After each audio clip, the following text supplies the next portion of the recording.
The office air thickened with a new scent, a mix of expensive perfume and ambition.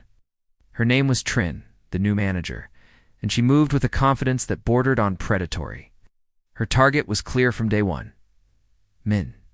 She approached his desk, her voice a smooth melody.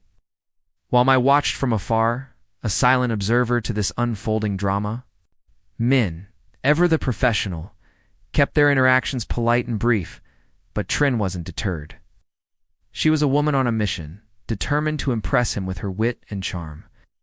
Mai felt a familiar knot of insecurity tighten in her stomach. She tried to ignore it, to focus on her work.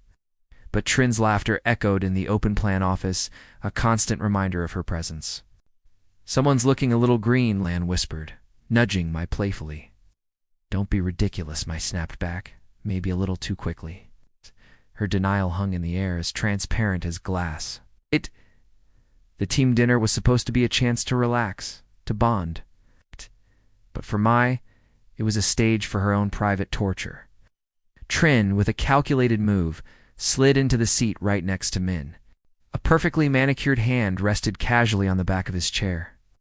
Mai watched, forcing a smile that felt like it would crack her face. She could see the discomfort in Min's eyes, the slight way he leaned away, but Trin seemed oblivious, or perhaps she simply didn't care. "I'll go get us some more drinks," Mai announced, her voice strained. She needed to escape, to breathe air that wasn't saturated with Trin's perfume. As she stood, she felt a presence behind her. It was Min. "Are you okay?" he asked, his voice low and concerned. "I'm fine," she lied, the words tasting like ash in her mouth. Before he could press further, a cheerful voice cut through the tension. "Min, you're missing all the fun." It was Trin, a triumphant glint in her eyes. Mai instinctively took a step back, creating a space that felt like a chasm. She saw the flash of frustration on Min's face before he turned to Trin. That was her cue. "Not feeling well." "I think I'm going to head home," she mumbled, grabbing her bag. "Mai, wait." Min called after her, but she didn't stop. She walked out of the restaurant and into the cool night air, each step a desperate attempt to outrun the ache in her chest. Suddenly, a hand closed around her wrist, stopping her in her tracks.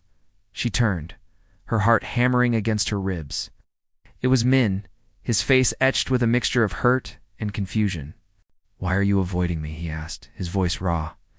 The question hung between them, unanswered. Mai couldn't find the words. How could she explain the storm of jealousy and insecurity raging inside her? She could only look at him, her silence, a confession in itself. Seeing the pain in his eyes, she whispered, "I'm sorry." Min's grip loosened, his hand falling slowly to his side. As if on cue, the sky opened up, and a gentle rain began to fall, mirroring the unshed tears in her eyes. He just stood there, letting the rain soak his hair and shirt, his gaze fixed on some distant point. Mai, acting on an impulse she didn't understand, opened her umbrella and held it over his head. He looked at her then, a deep, searching look that seemed to peel back every layer of her defenses. The air crackled with unspoken emotions, a tension so thick she could barely breathe. Oh. She broke the connection, turning and walking away without another word. She left him standing there in the rain, under her umbrella.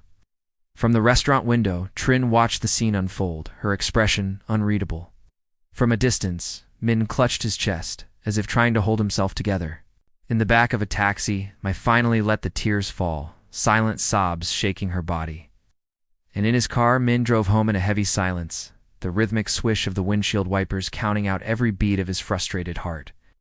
The rain continued to fall, washing over the city, but it couldn't wash away the feelings that had been laid bare that night. What happens when the storm finally passes? We'll have to wait and see. Thanks for watching. Don't forget to like and subscribe for the next part of the story.